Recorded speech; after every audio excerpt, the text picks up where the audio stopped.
nagdeklara na po kagabi si Pangulong BBM ng State of National Emergency bunsod ng tumitinding tensyon sa Middle East na nagdudulot po ng banta sa supply at tuloy-tuloy na pagtaas sa presyo ng langis sa buong mundo. Ano kaya ang laman ng kanyang deklarasyon? Si Creseline Catarong sa detalye.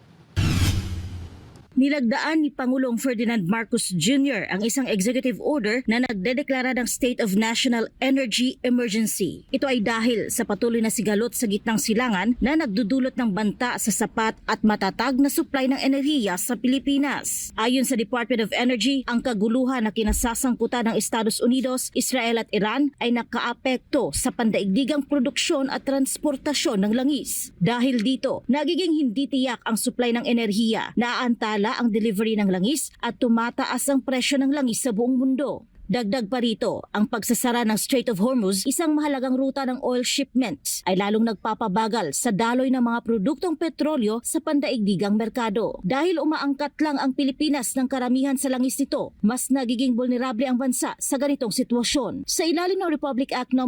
7638 o ang Department of Energy Act of 1992, may kapangyarihan ang Pangulo na magdeklara ng kritikal na kakulangan o banta sa supply ng enerhiya at magpatupad ng mga hakbang para makatipid at maging maayos ang distribusyon nito. Pinagtibay din ng Executive Order ang Unified Package for Livelihoods, Industry, Food and Transport o UPLIFT bilang pinagsama-samang plano ng gobyerno para tugunan ang krisis. Layunin nito na masigurong may sapat na supply ng enerhiya sa bansa, mapanatili ang operasyon ng mga pangunahing serbisyo, hindi mapahinto ang ekonomiya at maprotektahan ang mga mamamayan lalo na ang mahihirap. Bumuo rin ng UPLIFT Committee na pamumunuan ng Pangulo kasama ang iba't ibang ahensya ng gobyerno para tiyakin ang maayos na pagpapatupad nito. Inaatasan din ng Executive Order ang mga kinauukulang kagawaran, ahensya, tanggapan at instrumentalidad na ipatupad ang mga kinakailangang hakbang sa pagtugon. Mahigpit na hinihikayat ang mga lokal na pamahalaan na suportahan ang pambansang gobyerno sa pagpapatupad ng mga hakbang at maglaan ng pondo at tauhan upang mabawasan ang epekto ng mga pagkaantala sa pandaigdigang supply ng gasolina. Mananatiling may bisa ang deklarasyon ng National Emergency sa loob ng isang taon, maliban kung ito'y pahabain o bawiin ng Pangulo. Para sa Diyos at sa Pilipinas kong mahal, ito si Creseline Catarong, SMNI News.